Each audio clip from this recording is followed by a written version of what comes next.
Hey, it's another week, another recipe, and today is a quick snack from the 1940s called Welsh Cakes. They are super cute and a great accompaniment for a hot cup of tea. Come on and join me. Hey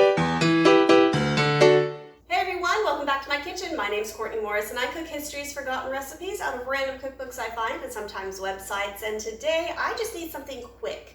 I need something quick for the kids and possibly me because we're going to head out the door here real soon. And I think I found something that'll work. If you're new here, thank you for joining me. I hope you enjoy this recipe as much as I will, and if you're coming back for more, thank you so much for your support. It's always lovely to see you. All right, we're headed back to World War II in Margaret Patton's wartime recipe book, and I found a recipe for Welsh cakes, which as I'm kind of reading it, I'm thinking it might be kind of like a pancake, but I'm not entirely sure. It's got a little bit more things in it, like nutmeg, dried fruit, things that I normally wouldn't necessarily put in my normal buttermilk pancakes, but it might also not be a pancake. I'm not entirely sure what a Welsh cake is, and life has been so insanely busy the past couple weeks. I haven't had a chance to even look it up as to what it is, so it's going to be a surprise. For me anyways. You might know what it is. All right, let's get going. Okay, so I don't know how Welsh these actually are. I've learned that a lot of recipes are either spot on, they are a recipe from the country it says it's from, and sometimes they just name it after it because I don't know why. All right, so to start, it says rub the fat into the flour and the baking powder, add spice, sugar, and dried fruit. And of course I have to pick something with dried fruit in it, but you know what, I'm getting better at it. I'm getting better at liking these things. Also, don't mind my voice because I've been doing a lot of talking this past week and I'm starting to lose it a little bit. So if it sounds a little rough, well, that's why. Okay, so it says 2 ounces of drippings, and I actually had bacon fat this morning from breakfast, but I did dishes and didn't think about keeping it. So we're just gonna use lard, and it calls for 2 ounces.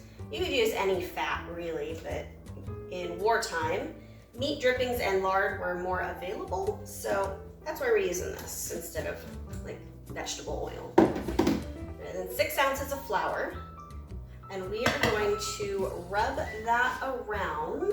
And it does say you can use self-rising flour or 6 ounces of regular flour plus 3 teaspoons of baking powder just for that extra rise. Now we rub it around. And I'm assuming this needs to kind of look maybe like biscuit dough, because usually you don't rub fat into a flour mixture unless you're kind of getting it into that crumbly texture.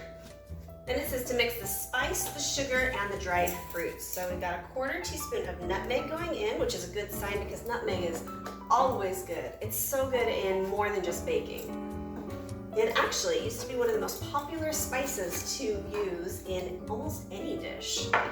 Okay, and then it says 2 ounces of sugar, which is a lot more than my teaspoon is. Gosh darn it. Let's just do.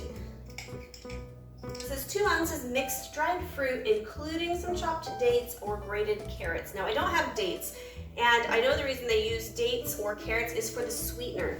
One of the things that boggled my mind for a long time when researching these old wartime recipes was carrots were used in a lot of recipes.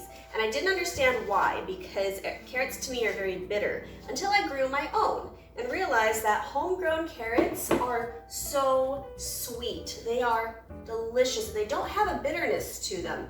And so I see why they would have used it. So I don't have a homegrown carrot and I don't have dates, but I'm gonna do what the recipe says and mix my dried fruit and my carrot and see how it goes, knowing that if I had one out of my greenhouse, it would be a little better, but I have to wait till fall for that.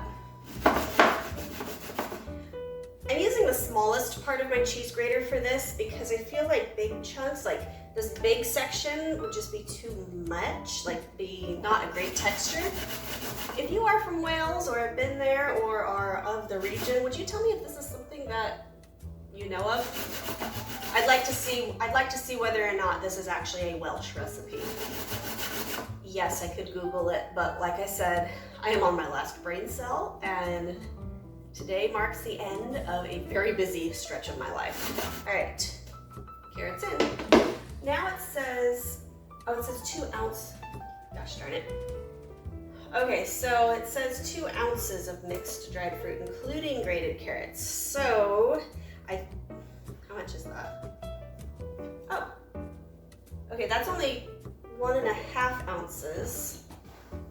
So maybe I just add in, I'm gonna take out some carrot so I can have some other stuff in here. Add a little bit of raisin, well that's 2 also. I've got a couple dried apples. The only other fruit I have is dried apples, so maybe we try that. One thing I would love to do with our orchard this year is actually dry some apples. Did a lot of canning of them last year and they made great applesauce, but they're not the variety that actually does really well for like pie filling or anything like that. It just wasn't that great. So I'd love to do drying and cider this year.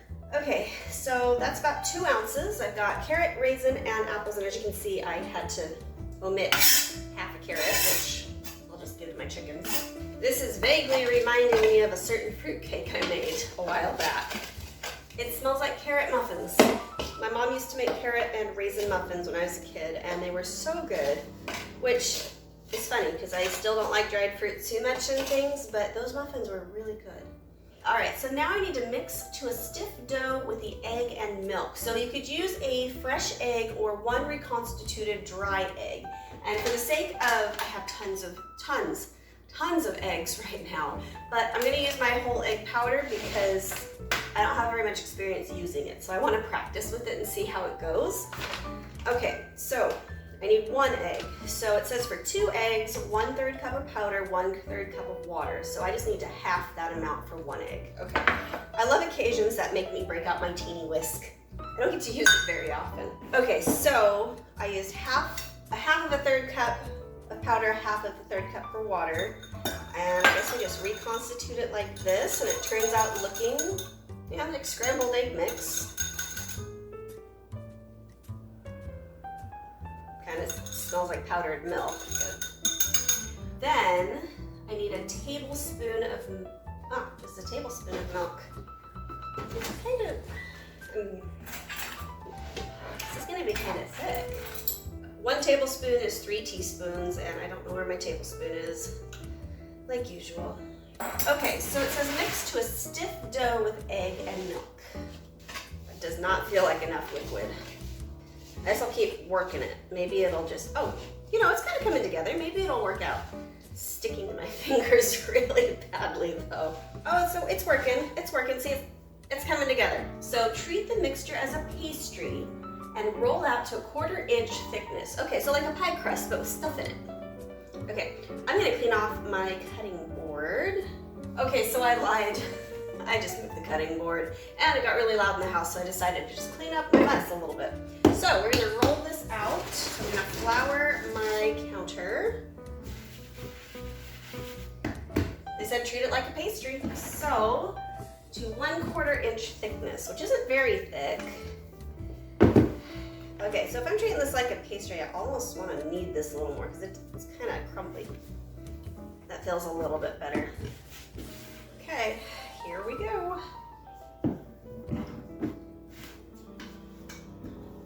It rolls out nice. It is a nice dough. I think that's about a 1/4 inch thick. It's pretty thin, but it works. And I'm kind of surprised it didn't fall apart too badly after I mushed it back together. Okay, 3-inch rounds. What do I have that's 3 inches? Stand by. This is the only thing I have with a 3-inch diameter, so we're just gonna use it. Okay, so now I guess we take these to the stove. So I was wrong, these are not pancakes per se, as in like an American style pancake. Oh no. Kind of cute. It's like half biscuit, half sugar cookie? I don't know.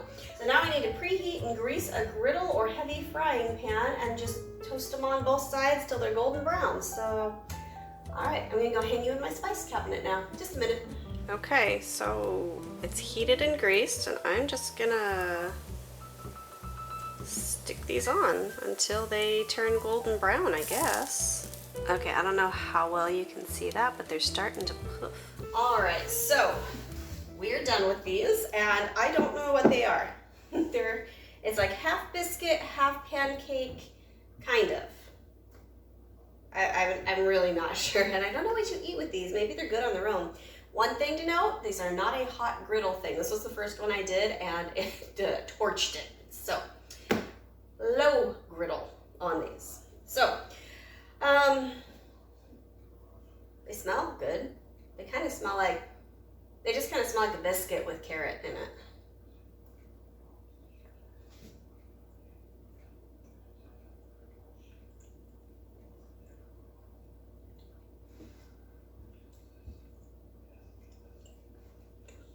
The flavor is very nice. That nutmeg, I like the dried apples. I like the flavor. That's really good. It's just very dry. It's very dry. I'm assuming you have butter or a simple syrup or corn syrup or maple syrup or jam to kind of help the dryness of it. Okay, I'm going to try a little strawberry jam with this just to see how it goes. Make a mess. Oh, that's good. That's lovely. I'm going to call this a winner. As long as you have this with a jam or some condiment with it, I could see making a bunch of these little guys and putting them in the freezer. The kids would love these. They're perfect size for my 3-year-old, and they're delicious. They're really good. I still don't know if they're Welsh or not, but you know, you can tell me that. I don't know if I'm going to have the wherewithal to go look it up. I would make these for tea. I don't know if you do that, but I'm going to. So now I've got something quick I can keep in my freezer for my kids and myself. And every Sunday my daughter has decided that we do afternoon tea, and now I have something other than a scone to make. So this is a winner, and I'm so happy about it. If you made it this far, thank you for joining me. I hope you enjoyed this as much as I did. It was a little quick video of just a little quick snack, and I hope you try it. It's actually pretty good. I'm really surprised. If you haven't already, hit the subscribe button. I upload every Monday with a new historical experiment of a recipe, and most of the time, they're not bad. Sometimes they're really good, sometimes they're terrible, and sometimes they're just kind of like, I'd eat it. Also, feel free to leave me a comment or a recipe. I love interacting with you guys. It's so much fun to know who is watching, and I love hearing your stories. If you need something else to watch after this one, I click on this video right here. I hope you enjoy it as much as you liked this one, and I will see you next Monday with a new recipe. Bye!